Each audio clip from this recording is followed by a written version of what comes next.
یہ بڑی ہی پیاری باتوں اور مسرور کر دینے والی مسکراہٹوں اور اداؤں سے اپنے جال میں پھانسنے کی کوشش کر رہی تھی، اور اسحاق کا دماغ بڑی تیزی سے سوچ رہا تھا کہ وہ کیا کرے اور ان لوگوں سے کس طرح رہائی حاصل کرے۔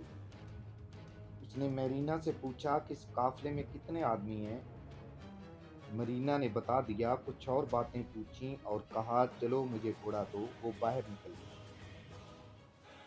وہ دیکھنا چاہتا تھا کہ باہر کتنے آدمی ہیں اور اس کے نکل بھاگنے کے امکانات کیا ہیں۔ باہر اس نے کوئی گھوڑا نہ دیکھا جو اسے بتایا گیا تھا کہ اس کے لیے تیار کھڑا ہے۔ میرینا اس کے پاس آن کھڑی ہوئی۔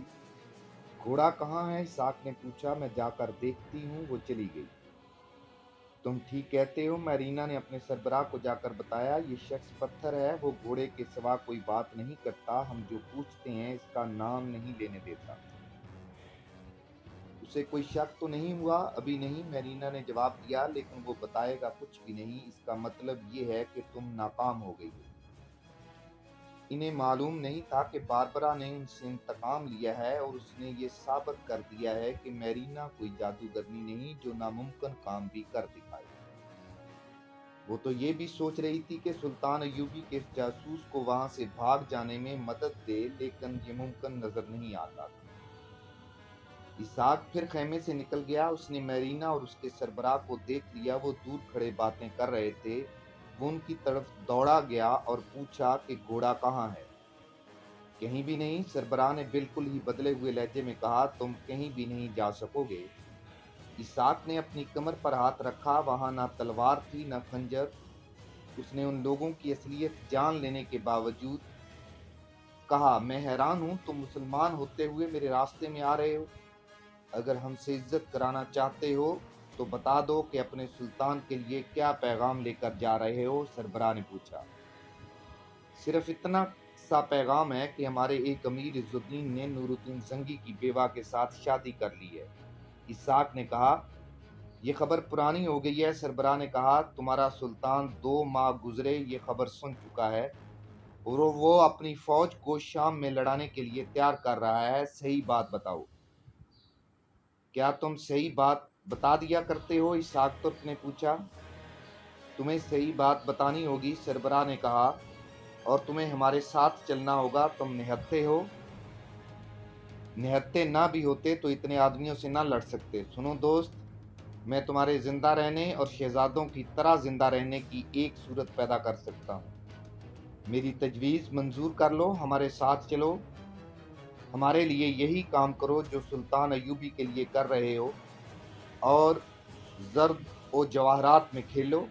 اس نے میرینا کی طرف اشارہ کر کے کہا، اس قسم کی لڑکیاں تمہاری خدمت کے لیے حاضر رہا کریں گی، کیوں صحراؤں میں مارے مارے پھر رہے ہو؟ میں سلیب کے لیے کام کروں؟ نہیں کرو گے، تم ہمارے کسی تہ خانے میں بند ہو جاؤ گے۔ سربراہ نے کہا، وہ ایسا جہنم ہوگا کہ نہ مرو گے نہ زندہ رہو گے۔ تم اس سزا کا تصور بھی نہیں کر سکتے، تصور بھی ہولناک ہے۔ سوچ لو اور ہمارے ساتھ چلو، تم واپس تو نہیں جا سکو گے۔ تم مجھ پر اعتماد کس طرح کرو گے؟ اسحاق ترک نے کہا، میں تمہارے گروہ میں شامل ہو جاؤں تو تم مجھے میرے ہی علاقے میں بھیجو گے؟ تم کس طرح یقین کرو گے کہ میں اپنے ہی علاقے میں نہیں جاؤں گا اور تمہیں دھوکہ نہیں دوں گا؟ ہمارے پاس اس کا انتظام ہے، سلیبی سربراہ نے کہا، تم اپنے علاقے کی بات کرتے ہو، ہم تمہیں تمہارے گھر کے تہ خانے سے بھی نکال لائیں گے۔ تمہارا خیال کیا ہے کہ تمہارے ملک میں ہمارے جتنے جاسوس ہیں، ان میں تمہارے ملک کا کوئی باشندہ نہیں؟ 10 جاسوسوں کے ایک گروہ میں صرف 2 آدمی ہمارے اور 10 تمہارے اپنے بھائی ہوتے ہیں۔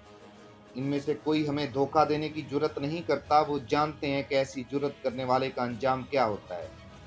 ہم صرف اسے قتل نہیں کرتے، سب سے پہلے اس کے بیوی بچوں کو ایک ایک کر کے قتل کرتے اور ہر لاش اس کے سامنے رکھ دیتے ہیں، اور جو ہمارے وفادار رہتے ہیں ان کے لیے یہ دنیا بہشت بنی رہتی ہے۔